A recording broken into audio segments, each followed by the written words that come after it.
Hello, good morning, everyone. Welcome to Shochu'sday number 75. I am neither bright-eyed nor bushy-tailed, but I am freshly bathed, so I got that going for me. Steven, how are you doing? I'm doing well. I am bright-eyed and bushy-tailed, but I took a bath last night, so I am not freshly bathed. Oh, that's good to know. But I brushed my teeth and put on deodorant, that sort of thing. Wash my face. Gotcha.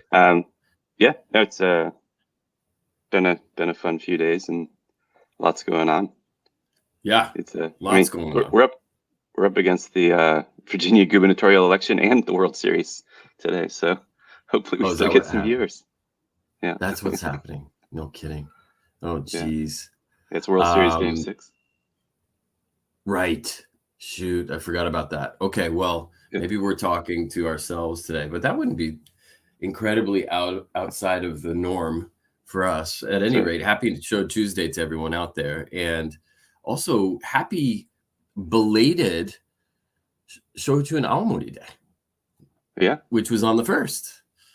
That's right. Which for the first time in a long time we weren't together, which is weird. That's right. We were not. We were in separate places.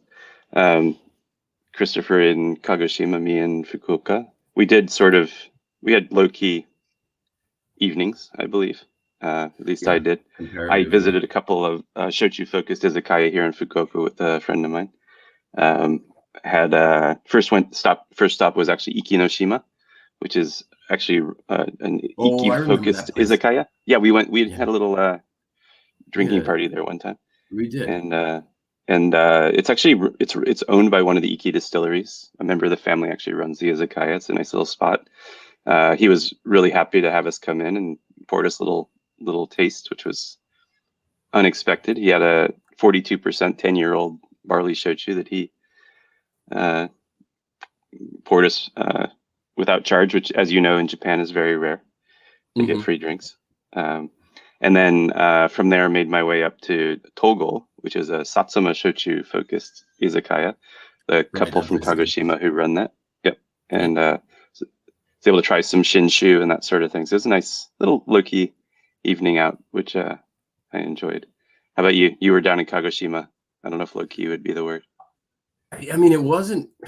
I mean, you know what it's normally like down here. Normally it's called Shochu Street, and it's a 3-day bonanza in the arcade in Tenmonkan, Central Kagoshima. But that didn't happen this year, again, for the second year in a row. And they didn't really try to supplant it with anything. Nobody really stepped up with an interim or a substitute plan. Remember last year, we came into town for an event, and there were actually at least 2 organized events. One was organized by Takaya-san and Saki Tokunaga. They had organized this thing revolving around both Tensei Distillery in Kagoshima, and then who was it in Kumamoto who had just been wrecked right downtown. Anyways, it was the Kumamoto Distillery that had just lost pretty much everything. Kind of he came and told his story. I believe we talked about that one on an episode 1 year ago.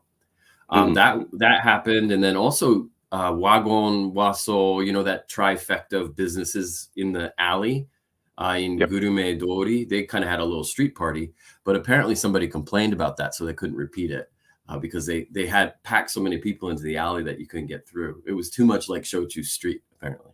Yeah. Was it Shochu Alley? I like it. Yeah, Shochu Alley. And anyways, it was nigh on dead in Tenmonkan, and it was a Monday, which didn't help. So nobody, the lifting of the state of emergency, and people had like 2 weeks to prepare, and they were like, "Well, I'm not gonna throw something together that nobody might come out for," and not a whole lot of people out. Now, having said that, Reina, our good friend Reina, who runs Yokaban Reina, one of the best shochu izakaya ever to set foot on the planet, run by one of the best people to ever have set foot on the planet. And she decided to open for the first time ever on a Monday. And so a bunch of the regulars showed up, and it was like just seeing it was kind of a reunion. Sure. I know Maya was there for a little bit before she had to move spots, and a bunch of other of the shochu regulars, the yokaban regulars, and it was good to kanpai with them, absolutely. So I just stayed there the whole time. Ended up washing some dishes just to help with it. It was a good turnout, you know. Yeah. But it wasn't a regular shochu street. And always on the second, Sure. of course, you and I head up to Miyazaki for shochu non giorno, but that wasn't happening either. So yeah, a little dull. Yeah. Yes, I was actually here in Fukuoka. I was hoping would be open is that little outdoor Amami izakaya in the Shotengai. Yeah, I like that. In Tojimachi. Right. And but they were buttoned up. They didn't care that it was Shochu Day. So I'll hopefully get back there soon. That's a nice little spot. But yeah, it was a low-key Shochu Day, Shochu and Awamori Day. Hopefully next year things will have normalized and we can actually celebrate in a proper fashion. But you know, tomorrow actually is another auspicious day. Oh yeah. So yeah. Right. In fact, here in Japan, it's already that day. It is Jokichi Takamine's birthday, December 3rd, 1854, the same year that Commodore Perry opened up Japan with his black ships. Jokichi Takamine was born. And as we've talked about, he was the chemist who ended up moving to the States and being the first Japanese person to make whiskey. Right. So we need a Takamine Day, I think. I think we do. Yeah. Should it be on his birthday, do you think? Yeah, why not? Well, yeah. Sorry, November 1st, not December 3rd. November 3rd. December 3rd. Yeah. There you go. Yeah, November 3rd is his birthday. So happy birthday to the late, great Jokichi Takamine. And if you think about it, that's we're 3 years out from his 150th. So that should be a party. Yeah. Maybe in DC with the cherry blossoms. Well, the cherry blossoms won't be in season, but we can at least do something in DC since he donated those trees. That could be fun. Yeah, we could do that. We could do something in New Orleans too, since he spent time there, right? Yeah, There's might be more fun. Cities we could. There's like 4 different locations we could probably do some sort of event. Yeah, Chicago and New York. Obviously, he spent a lot of time both of those cities too. So yeah, could be a fun sort of thing to try to organize. But I think we put it in the calendar last year, and it just popped up on my phone recently. I was like, we gotta remember that. That's gotta be in the rotation. That one's important. Yeah. The first Japanese citizen to ever make whiskey was doing it in Peoria, Illinois. Who would have thought it? Yeah. Well, good work, Jokichi, and happy birthday, buddy. 150 years. Almost 147 years. Sorry, I take it back. Yeah. Nice. But he's getting up there. He is. And then we did, I guess, just moving on, we had a new podcast episode. Drop on Monday. Right. Yeah, those of you who are paying attention might have noticed that we did not have an episode last week, and that's because we wanted an episode to drop on Shochu'sday, Shochu and Awamori Day. And since it's both Shochu and Awamori Day, we decided to theme this one on Shimazake, or island sake, island alcohol, island booze. And it's so we focus on both Awamori and the Shochu made on outlying islands around Japan, as well as other spirits made on those islands. So pretty fun episode. It's actually one of our longer episodes. I realize we've been in a pretty good sweet spot between 35 and 40 minutes. And that one ran a little bit long because we had a lot to talk about. There were a lot of islands. 44? 47 maybe? Was it really? So, wow. Okay. I think so. Yeah. I didn't check the final ticker. It might have been 46 because I think we trimmed a little bit toward the end. But but it was a fun one. And I still remember one of my favorite one of these live streams we did was early on when we sort of impromptu talked Shimazake back when we were on Instagram. So it was nice to revisit the topic because those are just such interesting drinks, you know. Yeah. Off on these little islands, and they're just making it for the local crowd to go with the local food, with the local ingredients, and they're pretty. You know, nothing's easy. Nothing's milk toast. There's no like inoffensive, like middle of the road, easy drinking. It's all like this is what stuff tastes like on the islands. Right. Yeah, that's a good way to put it.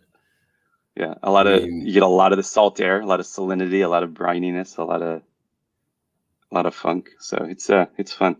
I mean, some are easier than others, obviously, but absolutely. But they there tends to be some funky food made in those places too. So you gotta find something to pair with that.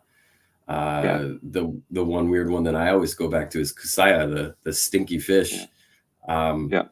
If you're gonna have something to drink with that, obviously a beer to wash it down is nice, but then sometimes you need something that can cut through it, and some of the island shochu is going to work. Sure. And I intentionally didn't bring kusaya up on the episode because I did want to keep it under an hour. Yeah, right. Because I go off on that stuff. Yeah, you would have talked for a while. I haven't had it in a couple of years, and it still haunts me nightly. You're kind of missing it, aren't you? Yeah, I need to get back down there. Jeez. Yeah. Okay, well, and I still haven't been to those islands, so that's there's definitely a whole something string of bucket list items on those islands. So. Yep. So give that a listen. Let us know what you think. We already had a little bit of social media feedback from that. Somebody had actually found a bottle of Aochu down in Australia, which is pretty cool. That's wild. I almost can't find that here in Fukuoka. It does not travel very far. Just getting it to downtown Tokyo is a feat because it has to get on a couple of different boats, and they just don't make enough of it. There's 180 something people living on that island, and you can imagine how much shochu they need or produce. Sure. 180 people can do a lot of damage, though, depending on the people. So hey, no disrespect intended. Yeah, first time I'd ever tried Aochu, actually, I was in actually Aya from Shochu and Tapas Aya brought me a bottle back on one of her trips to Japan. I'd never heard of it, never seen it, and wow, that was an eye opener. That really was something else. I was like, this is still Shochu, really? What's going on here? And only after you learn the story and the history and everything, you're like, oh, okay, yeah, that's a wild one. So that was pretty cool. Somebody found it down in Australia there. Yeah, it is. Is it somebody importing it? Is that what's happening, or was it hand carried? I think they're actually importing. I think I remember seeing like a product list for one of the importers in Australia, and they had some pretty great stuff, and they had some mainstream stuff, and then there's Aochu. I was like, ooh, that's unexpected. Somebody put like a couple cases of it on a boat. They had space on a pallet, and they're like, well, we got this other stuff. You guys want this? And wow. Yeah. I wonder how many reorders of that there's been. That's impressive. Just before I forget, I put Shochu Rakuen up here. I'm sorry. I'm breaking the stream of thought just because I'm on the road and did not plan ahead while packing. So I did not bring this week's bottle with me. And so we're going to skip Shochu Rakuen this week. So sorry, no disrespect intended to the good people behind that endeavor. And it's a bummer too, because there's so many bottles left to go, and there's a whole other box of bottles coming. So we're about to double the squadron, but we're going to have to hold off this week, I think. Yeah. I think we want to be able to taste them together. And Christopher is actually off next week. So I'll be hosting Monique Houston from Winebow, who's the national distributor for Honkaku Spirits, and getting her perspective on things. She's a really well-regarded whiskey expert and really respected pro in the beverage alcohol industry in the U.S. She runs she's a vice president of spirits for Winebow, and she should have a lot of interesting things to say. She also was a speaker in a different panel at Bar Convent Brooklyn, that Christopher and I were attending in August, and she talked about supply chain issues, which is something maybe we should talk about at some point, because that's still affecting the Japanese alcohol industry. But maybe not on this episode of Shochu'sday. No, we want to keep people happy. Yeah, exactly. And I don't want to start my day on that note. Really, supply chain issues. Sure. But Monique is awesome, consummate professional, absolutely amazing person to have a conversation with, and if ever are lucky enough then to have a drink with. and I'm bummed that I'm not going to be on that one, but I'm otherwise predisposed with university related things, so I'll pick back up later this month. No problem. Yeah, every so often you and I've gotta go do other things at this time. Right. But today is a holiday in Japan, so at least today we're off. True. It is actually true. Could have had a drink at 10 in the morning. Yeah, that's true. The thing that stressed me out is after this I got to quickly check out of this hotel room and race to the airport. The airport shuttle, as I was saying just before we got on, has been rerouted. So it's not a huge concern, but I don't even know where to pick up a taxi, right? So I'm going to have to, actually I do. There's one not too far from the hotel, a taxi stand, but I think I'm going to have to go to the central station, Kagoshima Chuo, and take the bus from there, which adds just a taxi fare on top of the already kind of exorbitant bus fare. But hey, sure. We'll sort that out when I get off. It's a Matsuri, right? There's a festival in central Kagoshima today. Is that right? There is. And I don't even want to try to say what the name of the festival is. It's I'm not even going to try because I'm probably going to name the wrong festival, but maybe Maya can chime in with the name of the festival. It's every year, and they block off a big section of the street in downtown Kagoshima City that has the tram. Basically, it's like a tram. It's a city train that goes right down the center of one of the main boulevards, and so they block that off. The train can still. Does the train go through? I'm not even sure the train goes through. I can't even remember. I don't think it does. Yeah, I don't think it does because people are walking all over that center strip a lot of the time, and so nothing else can go through. It's all pedestrian, and then they have these teams of dancers and playing traditional folk songs and things like that. I wouldn't say they're from all over Japan, but they're certainly from all over Kagoshima, and it's fun. It's nice. It's very much a like end of summer type of feel to it. It's a little bit crisp in the air, but you still have these people dancing a synchronized dance as they're they're walking down the street together. It's a parade. It's basically a parade. So it's fun. And we see it basically right outside.